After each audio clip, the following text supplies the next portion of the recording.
A very good morning, dear children. Hope you all are keeping safe and healthy.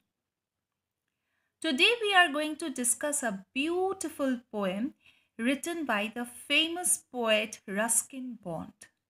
What is the name of the poem? God Save the Beetle. What is a beetle, children? A beetle is an insect.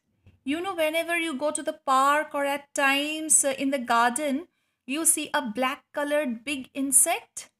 It makes a sound, zzz type of sound, and roams about. That is called a beetle. It is written by whom? By a famous writer, a poet, Ruskin Bond. Who is this? This is Ruskin Bond. He is Ruskin Bond. Ruskin Bond is an Indian author of British descent. So he lives in India from his very childhood. He lives with his adopted family in Landoor, Mussoorie, India. The Indian Council for Child Education has recognized his role in the growth of children's literature in India. Children, Ruskin Bond is a famous writer. He has written a number of stories, short stories for children, which are simply fantastic. They are worth reading. I would request you all to get a collection, to buy a collection of Ruskin Bond's short stories and read those stories, children. You will really love to read them. They are written in very, very easy language, simple English, and it is easy to understand. And you will love reading the theme and the stories written by him. When was he born? He was born on 19th May 1934. Where? At Kasoli. Education. He studied at Bishop Cotton School, Shimla. And what awards did he win? He had won Padma Bhushan, Padma Shri awards. In movies and TV shows, his stories has been again made. Few of his stories has been made to made movies and has been also made TV shows on his stories. Okay, like Sat Khoon Maaf, The Blue Umbrella. Please, children, if it is possible for you all, please watch the movie The Blue Umbrella. It is a movie for children, which is a very beautiful movie. Please, if you get a time and if you are able to download this movie, please watch this movie. The Black Cat, Junoon, Ek Tha Rusty 2. So these are few of his stories which has again been made into movies and different TV shows. So here I would request you to go through this, go to this site and watch the poem. And it is a beautiful videography of the poem, The God Save the Beetle. So here it is the poem. We will understand the poem later on. Okay. Now I am just going to explain you the basic idea about the poem. Today I am just going to explain you the basic idea about the poem, word by word, line by line, and explain you later on. So now we come to the basic idea about the poem. What do we mean? What can we understand from this poem? In this poem, the narrator is worried about a beetle. Beetle is an insect, I told you. In the first line itself, he asks for God's help. He wants God to give some sense of direction to the insect because the insect keeps flying in through the open window. That means the beetle always enters the poet's room through the open window, but he does not have the sense of direction. So in the first line of the poem, the poet asks for God's help. He asks God to give the beetle some sense of direction. However, that is not the only problem. So here what he says that the beetle enters the room always. So this is a big problem. Always he is entering the room and then he is diving here and there onto the floor, onto the water of the pot and everything. Okay. So this is first problem, that he enters the room, keeps on entering the room rather than going into the garden.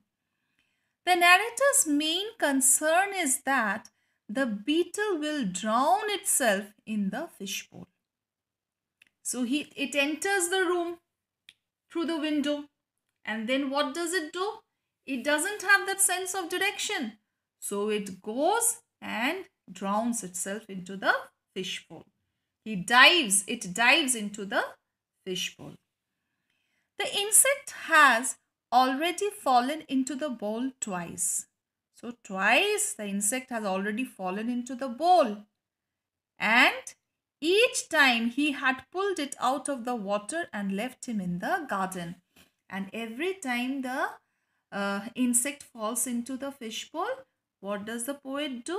The poet goes and pulls it out from the water and leaves him in the garden. Okay, so this is why the poet wants God to give the beetle a sense of direction, so that first of all it does not enter the room, rather it goes to the garden and hovers around the flowers over there. And secondly, even if it has entered the room, it does not go and drown itself in the fishbowl. Okay. But the beetle keeps coming back. So even when the poet pulls the beetle out of the fishbowl and leaves it in the garden, it will again come back and enter the room. As the speaker is getting ready to go to bed, he observes that the beetle has flown into his room yet again and is swimming in the fishbowl. So now what happens? Now I told you, even though the poet leaves the beetle in the garden, it again enters the room through the window. And then it again falls into the water.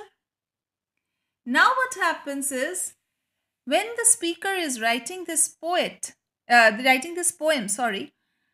he is getting ready to go to bed. And what does he observe? He observes that again the beetle has flown into the room and it has again fallen in the fishbowl, and now it is swimming inside the fishbowl. Okay. He informs the readers that the insect is looking quite tired. So he says that because he is constantly swimming inside the fishbowl, that is the reason it was looking tired. Since the speaker is going to fall asleep soon, there is very little he can do to help the insect. So twice he was awake, and might be at that time the beetle has fallen into the water. So he was able to pull it out and leave it in the garden. But now he was going to sleep, and so it would have been impossible for the poet to pull the beetle out and leave in the garden. So what can he do?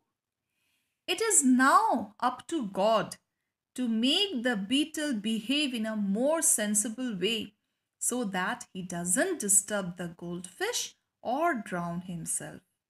So now the speaker says that it is up to God now who can at least develop some sense of direction into the beetle and help the beetle behave in a bit more sensible way, so that first he doesn't risk his own life by drowning in the water, nor it disturbs the goldfish. Is it clear, children? So this is actually, what does this poem show? It actually shows a sense of concern towards the insect as well as the goldfish. Okay.